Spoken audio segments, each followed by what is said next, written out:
Hello friend, स्वागत है आपका एनक्यू स्टडी यूट्यूब चैनल पर। सक्षमता परीक्षा से संबंधित यह 26वां प्रैक्टिस सेट लेकर के आए हैं, जिसमें हम लोग इतिहास, भूगोल, भारतीय संविधान, विज्ञान से रिलेटेड जो अहम महत्वपूर्ण प्रश्न है सामान्य अध्ययन के, उसे एक एक करके हम लोग उत्तर के व्याख्या के साथ देखेंगे। आइए बिना देर के हुए हम लोग क्वेश्चंस की ओर बढ़ते हैं। पहला प्रश्न है हमारे स्क्रीन पर कि निम्नलिखित में से कौन भारत में गांधी जी का प्रथम सत्याग्रह था जिसमें उन्होंने सविनय अवज्ञा का प्रयोग किया था। यह जो सत्याग्रह है इनके द्वारा किया गया, यह चंपारण सत्याग्रह है या अहमदाबाद में मिल मजदूर का विरोध था या फिर रॉलेट एक्ट के विरुद्ध सत्याग्रह है या फिर रवेड है। इसका करेक्ट आंसर क्या होगा? तो इस प्रश्न का जो सबसे सही उत्तर होगा दोस्तों, यह ऑप्शन नंबर ए के रूप में जाना जाएगा, यानी चंपारण सत्याग्रह जो है यह महात्मा गांधी जी के द्वारा प्रथम सत्याग्रह था जो 1917 में हुआ था नील की खेती के विद्रोह के विरुद्ध। अगले प्रश्न की ओर बढ़ते हैं। इससे पहले हम आपसे रिक्वेस्ट करेंगे कि अगर आप चैनल पर नए हैं दोस्तों तो प्लीज़ आप चैनल को जरूर सब्सक्राइब कर लीजिएगा।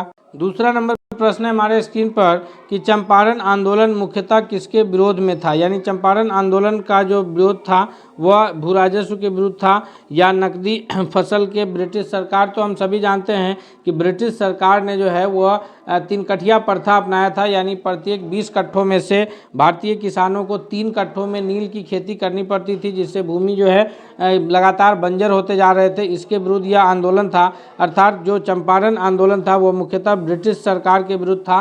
दूसरा नंबर प्रश्न का जो करेक्ट आंसर है दोस्तों वो ऑप्शन नंबर सी के रूप में जाना जाएगा। नेक्स्ट क्वेश्चन है, क्वेश्चन नंबर तीसरा है कि किस क्षेत्र में राहुल सांकृत्यायन ने 1920 के असहयोग आंदोलन में सक्रिय थे। यह भारत के किस क्षेत्र में जो है राहुल सांकृत्यायन 1920 के जो असहयोग आंदोलन चला इसमें सक्रिय रूप से अपनी भूमिका इन्होंने निभाया था। तो तीसरा नंबर प्रश्न का जो सबसे सही उत्तर है दोस्तों वो ऑप्शन नंबर ए के रूप में जाना जाएगा, यानी छपरा क्षेत्र में option number A correct answer है। क्वेश्चन नंबर चौथा है कि बिहार प्रोविंशियल किसान सभा का गठन जो है यह किस तिथि को किस सन में हुआ है। तो इसका करेक्ट आंसर है चौथा नंबर प्रश्न का कि बिहार प्रोविंशियल किसान सभा का गठन 1929 ईस्वी, अर्थात ऑप्शन नंबर ए जो है करेक्ट आंसर है। नेक्स्ट क्वेश्चन की ओर बढ़ते हैं। क्वेश्चन नंबर 5 है कि 1934 में बनी बिहार सोशलिस्ट पार्टी के सचिव कौन थे। जी ध्यान से देखिएगा, 1934 में बिहार सोशलिस्ट पार्टी का जो गठन हुआ था उसके सचिव का नाम पूछा जा रहा है। तो इस प्रश्न का जो करेक्ट आंसर है वो कौन सा जाना जाएगा? आचार्य नरेंद्र देव जी जो हैं यह बिहार सोशलिस्ट पार्टी के अध्यक्ष थे और सचिव के रूप में जो कार्यरत थे वो थे option number B Jayaprakash Narayan ji. Next question की ओर बढ़ते हैं हम लोग। अगला क्वेश्चन है, क्वेश्चन नंबर 6 है कि कैबिनेट मिशन के कौन सदस्य नहीं थे। ये जो सदस्यों के नाम हैं हमारे स्क्रीन पर, पैथिक लॉरेंस, जॉन मार्शल और एबी अलेक्जेंडर स्टेफोर्ड क्रिप्स में से कौन जो है वह कैबिनेट मिशन के सदस्य के रूप में नहीं जाने जाएंगे। तो इस 6 नंबर प्रश्न का correct answer option number B है कि जॉन मार्शल जो है यह कैबिनेट मिशन के सदस्य के रूप में नहीं जाने जाते हैं। नेक्स्ट प्रश्न की ओर बढ़ते हैं हम लोग। अगला क्वेश्चन क्वेश्चन नंबर 7 है कि ऑपरेशन जीरो आवर, जी ऑपरेशन जीरो आवर किस आंदोलन से संबंधित है। यह असहयोग आंदोलन जो कि 1920 में चला उससे संबंधित है या सविनय अवज्ञा आंदोलन, याद रखिएगा यह 1930 में चला उससे संबंधित है जो कि नमक सत्याग्रह से शुरू हुआ था, और फिर भारत छोड़ो आंदोलन जो 1942 में चला उससे संबंधित है, या बारदोली सत्याग्रह से संबंधित है जिसके सफल आंदोलन के नेतृत्व के वजह से ये वल्लभ भाई पटेल को गांधी जी के द्वारा सरदार की उपाधि दी गई थी। तो इसका करेक्ट आंसर क्या है? 7वां नंबर प्रश्न का जो सही उत्तर है कि ऑपरेशन जीरो आवर का जो संबंध है वो भारत छोड़ो आंदोलन से है, जिसकी शुरुआत 9 अगस्त 1942 को हुई थी। अगले प्रश्न की ओर बढ़ते हैं हम लोग।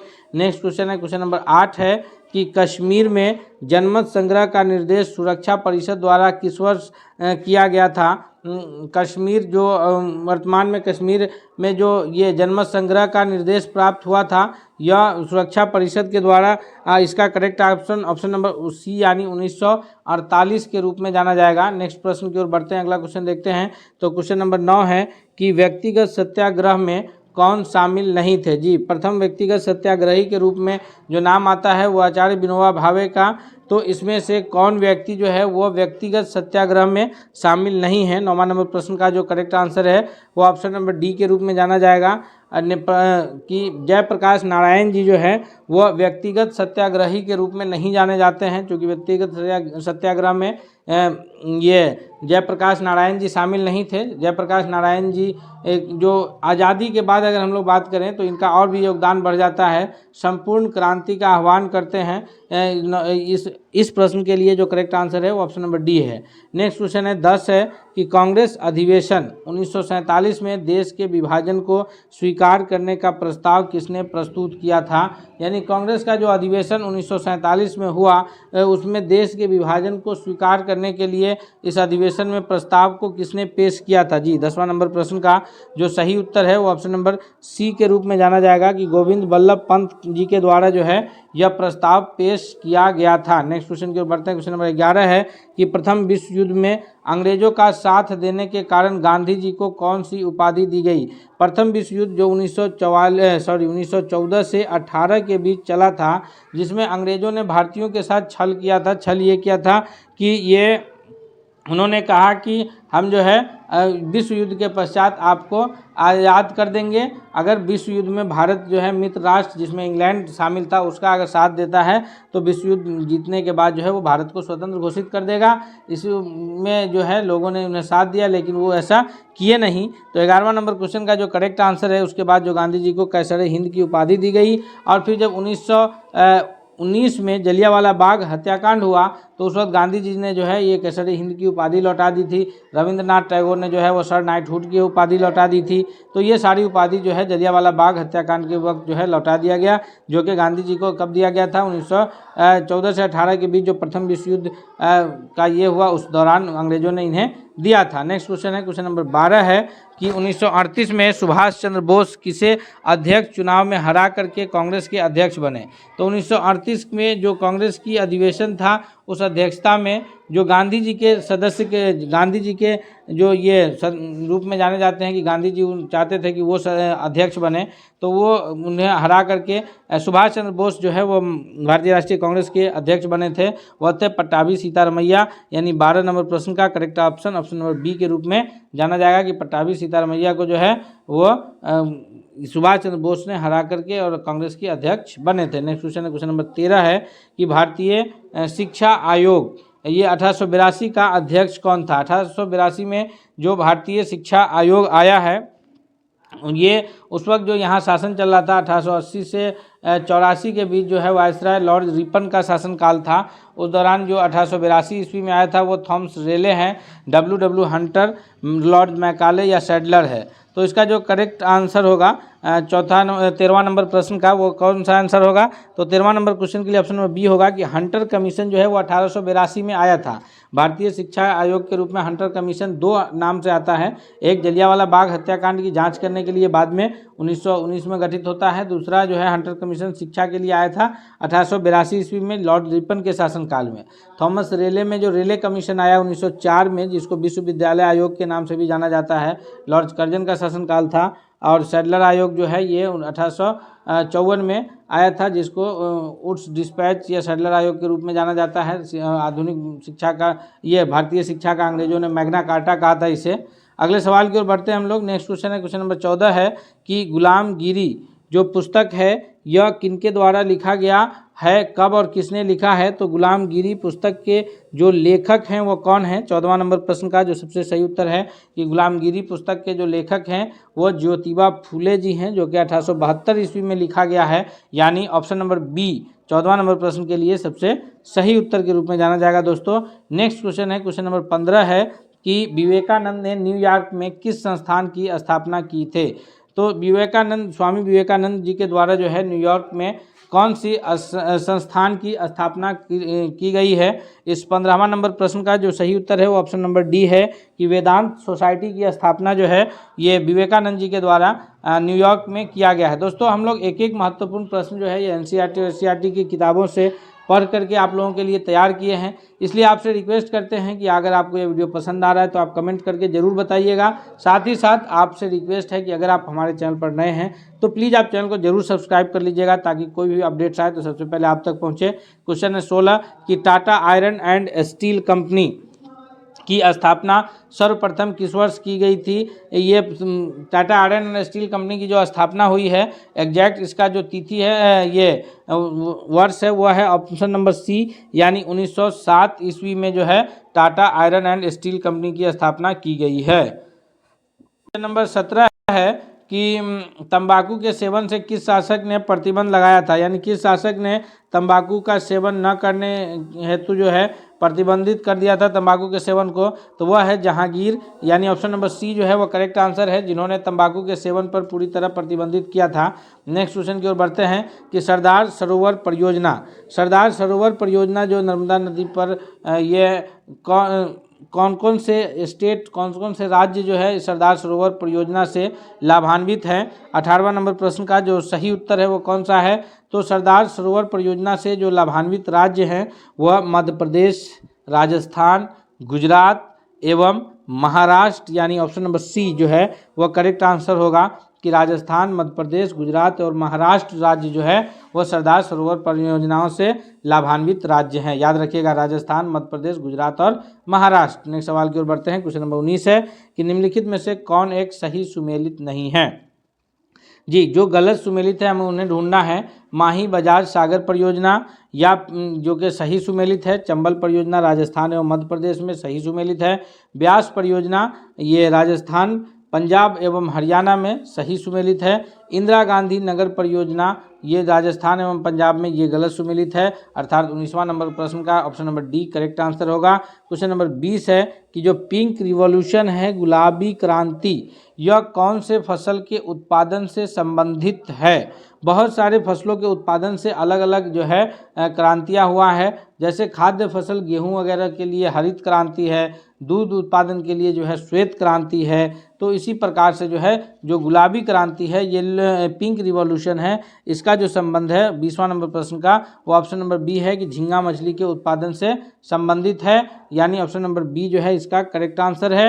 नेक्स्ट क्वेश्चन है क्वेश्चन नंबर 21 है कि गोवा राज्य की राजधानी पणजी किस नदी के किनारे स्थित है। जी, इनमें से जो नदियां हमारे ऑप्शंस में मौजूद हैं नर्मदा, मांडवी, ताप्ती और पेन्नार, इनमें से किस नदी के तट पर जो है ये गोवा की राजधानी पणजी शहर स्थित है। जिस प्रकार हमारे बिहार राज्य की राजधानी जो है पटना में स्थित है, बिहार राज्य की राजधानी पटना गंगा नदी के किनारे स्थित है, उसी प्रकार गोवा राज्य की राजधानी पणजी जो है यह मांडवी नदी के तट पर, यानी option number B correct answer होगा। नेक्स्ट सवाल की ओर बढ़ते हैं। क्वेश्चन नंबर 22 है कि निम्नलिखित में से कौन फसल शुष्क कृषि से संबंधित नहीं है, यानी सूखी कृषि से संबंधित फसल कौन सा इनमें से नहीं है। तो ये मूंगफली, गन्ना, ज्वार, रागी, इसका जो करेक्ट आंसर है दोस्तों 22वां नंबर क्वेश्चन का वो ऑप्शन नंबर बी है कि गन्ना की जो फसल है वह शुष्क कृषि से संबंधित नहीं है। नेक्स्ट क्वेश्चन की ओर बढ़ते हैं। अगला सवाल देखते हैं। क्वेश्चन नंबर 23 है कि इनमें से कौन सी खनिज चीनी मिट्टी के बर्तन पर रंग चढ़ाने में काम आता है,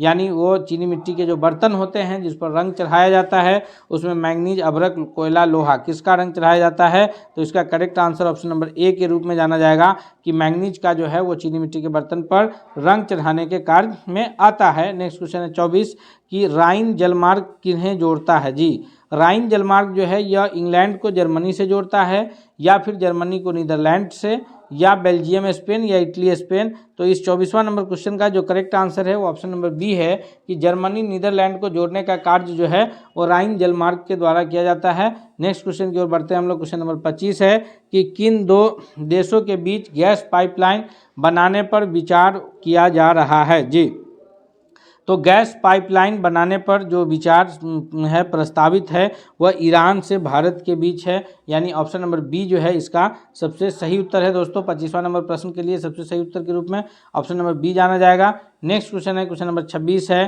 कि 11वीं पंचवर्षीय योजना की अवधि क्या है। जी, 11वीं पंचवर्षीय योजना जो है इसकी अवधि कौन से वर्ष से किस वर्ष तक चली है, तो इसका जो सबसे सही उत्तर है ऑप्शन नंबर बी के रूप में जाना जाएगा कि 2007 से 12 तक जो है वह 11वीं पंचवर्षीय योजना की अवधि रहा है। योजना काल जो है वह 7 से 2012 तक का रहा है। क्वेश्चन नंबर 27 है कि अनुच्छेद 19 में वर्णित जो स्वतंत्रताएं हैं वह इनमें से किसको प्राप्त है। जी, ध्यान देने योग्य है कि अनुच्छेद 19 यानी जो अनुच्छेद की बात हो रही है यह अनुच्छेद जो है मौलिक अधिकार से संबंधित अनुच्छेद में शामिल है, क्योंकि मौलिक अधिकार का जो वर्णन है वो 12 से 35 के बीच है, जिसमें 14 से 18 के बीच जो है वो समानता का अधिकार है और उसके बाद जो है 19वां अनुच्छेद में स्वतंत्रता का अधिकार शामिल है। तो यह जो स्वतंत्रताएं हैं यह किसको दिया जाएगा, तो इसका जो करेक्ट आंसर होगा वो ऑप्शन नंबर सी कि केवल भारतीय नागरिकों को। यानी ऐसा नहीं है कि वो जो स्वतंत्रता का अधिकार है वो भारत में रहने वाले किसी को भी,